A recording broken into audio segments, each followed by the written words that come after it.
Allah Subhanahu wa taala berfirman di dalam surat,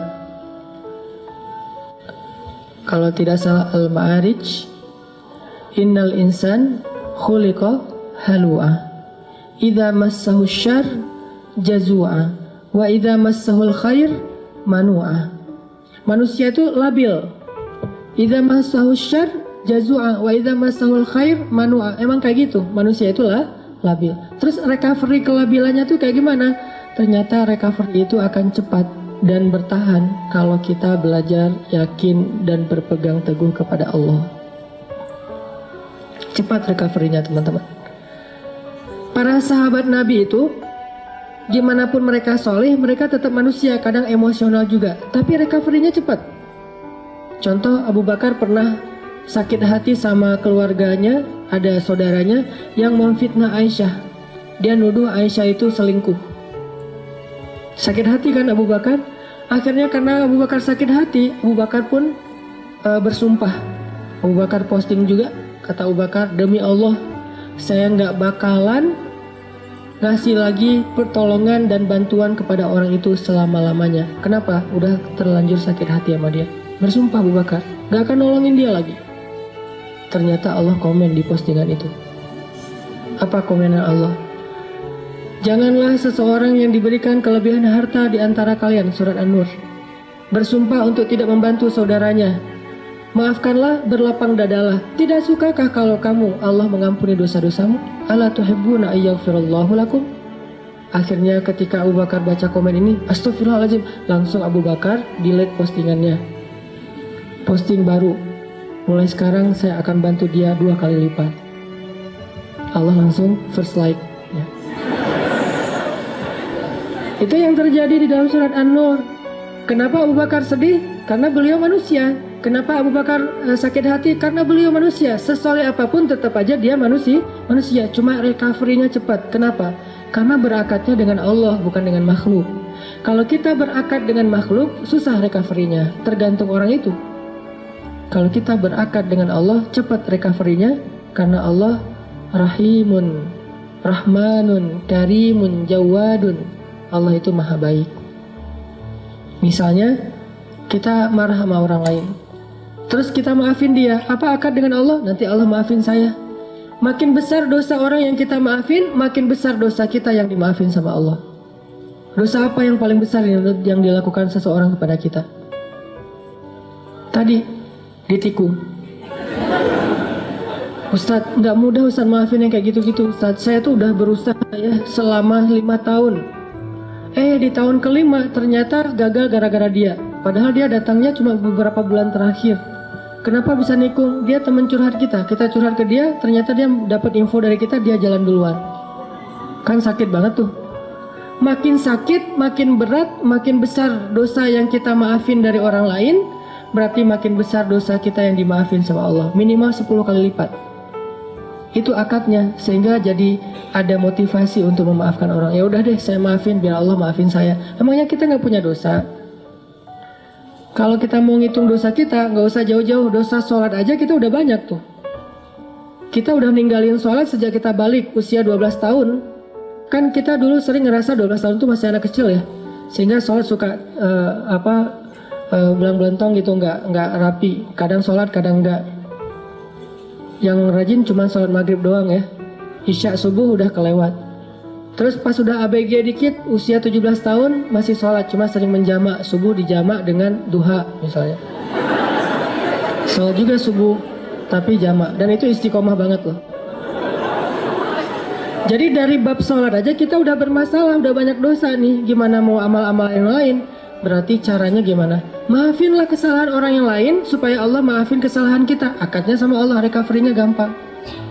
Saya pernah pas di Bandung, mobil ditabrak dari belakang, serempet.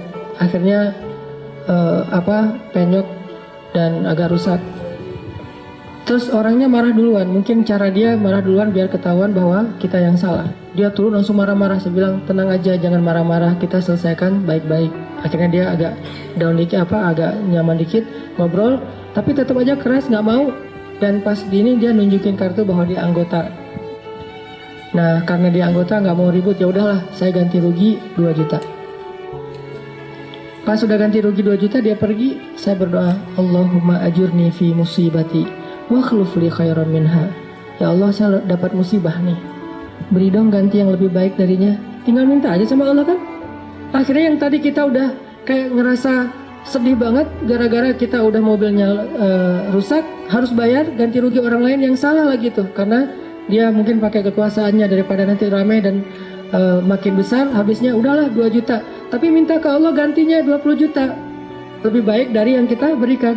Gak lama seminggu kemudian benar-benar Allah ganti 20 juta cash, bukan sedekah. Jangan selalu menerjemahkan keajaiban itu dalam bahasa sedekah. Bisa juga dapat usaha apa, jualan apa yang keuntungannya banyak.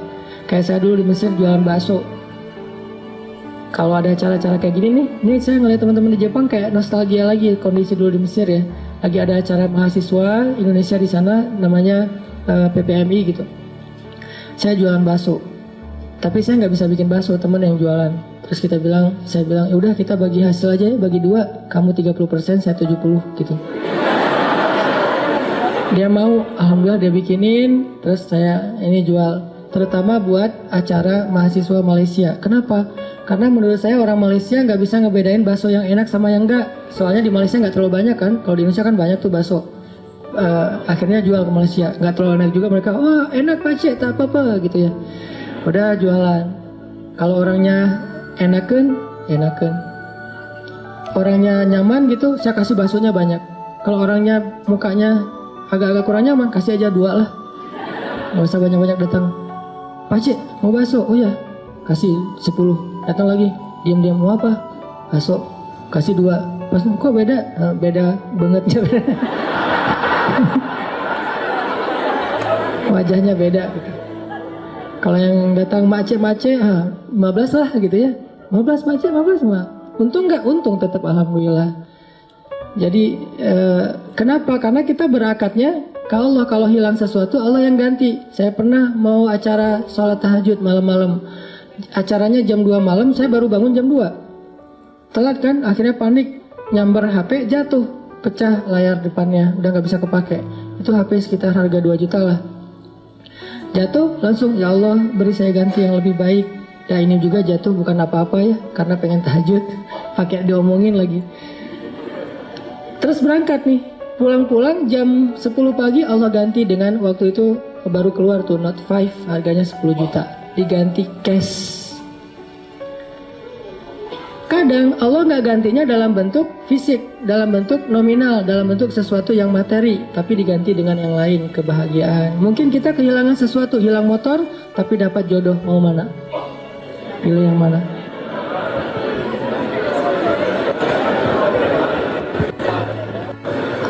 Jadian nih, gara-gara nikmat hilangnya motor. Pas ketahuan kita nggak punya motor, putus lagi.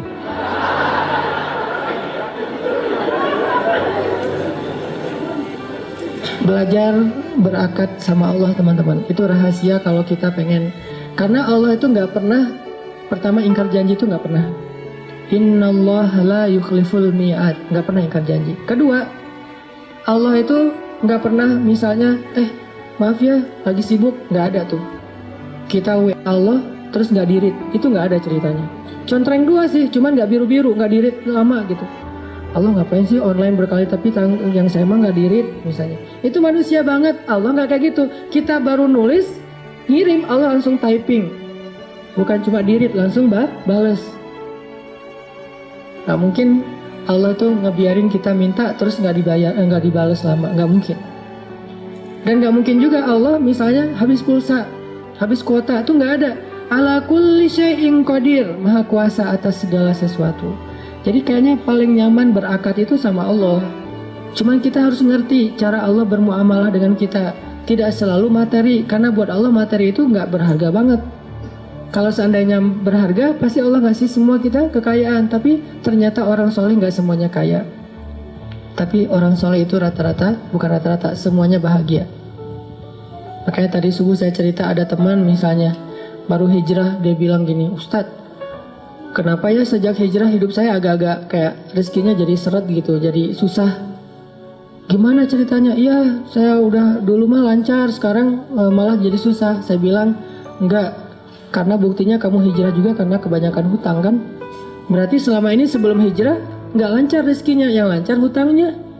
Setelah hijrah, Allah permudah untuk membayar hutang itu. Bukan rezekinya seret, tapi rezekinya dibagi. Sebagian dipakai, sebagian untuk bayar hutang. Allah udah kasih solusi. Nggak mungkin lah Allah ngecewain kita yang berhijrah karena Allah, itu nggak mungkin.